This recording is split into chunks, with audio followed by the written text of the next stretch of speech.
So on this video, I'm going to be going over the turbo setup on my car. Before I even started ripping everything out, I already knew it was going to be turbo LS. So once everything was taken out, one of the first things I bought was a turbo kit. I was on LS Mustangs and it just popped up in the comments. It was local. It came with manifolds, a wastegate, the exhaust, everything I needed. So I rode out to Delaware and I picked it up. In the meantime, I was playing Matt Rice's Waffle on Facebook and I won a billet 7875 from VS, which was an option for one of the turbos I was getting anyway. So some time goes by, start knocking out some work and begin to assemble the little baby 4.8. Figured it would be a lot easier to slap the manifolds on while it was still out of the car. For fun, we mocked up the hot side on the work table, only to find out that the ICT billet alternator bracket was hitting on the exhaust housing of the turbo. So we rotated the turbo 180 degrees and it cleared, but the only problem was I wanted the exhaust to go out the passenger side only since it's a street car, so I figured I would run a dump just temporarily until I could redo the whole hot side.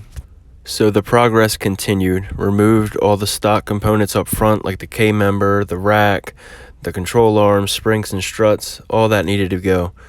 Put in the AJE K-member with the manual rack, the control arms, so it was time to drop in the motor, and things honestly couldn't go any smoother.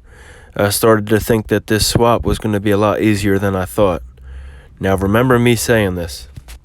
Brought the car back to the driveway and put on the Motion steam vent kit so I could put the intake on, just to see where everything was going to end up. Put the radiator in and put the turbo on the hot side, and as you can see, there was no way that was going to fit, because the car it came off of was a stock K-member car, and as you can see, the pipe sits way too low anyway.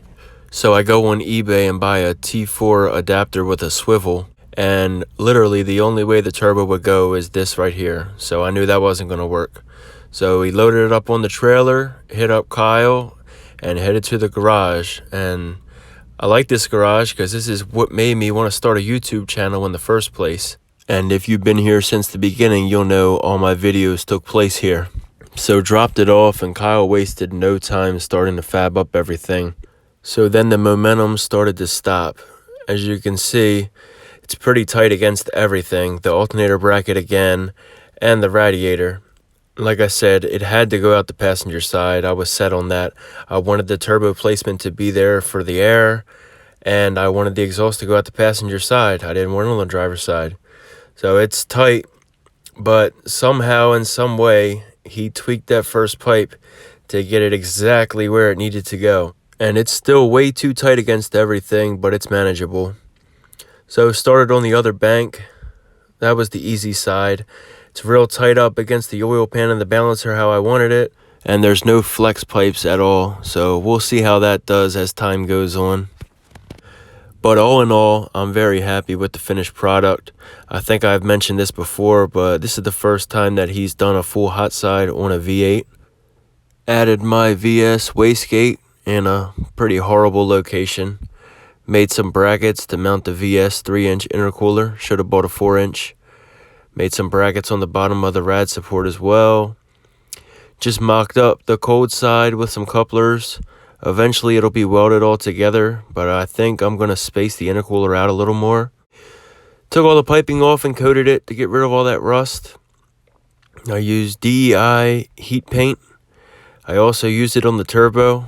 It looks really good. Looks like a completely different turbo with the paint on it. So as I painted the engine bay, I put everything back in, and things were really starting to come together. I was pretty happy with the fitment. Everything looked good. Added an IET sensor as well as a blow-off valve. Then we started to do the exhaust, which was actually a F250 exhaust. You know I had to be obnoxious and put a fender exit on a street car. And it was my idea to add a V-band right inside the fender so I can swap out tips whenever I want.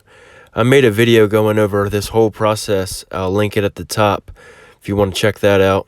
And this whole complete turbo kit was pretty budget friendly.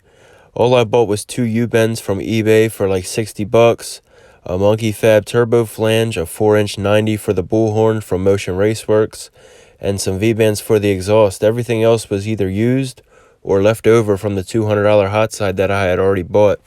But that's about it. I'll see you guys soon for some update videos. As always, thanks for watching.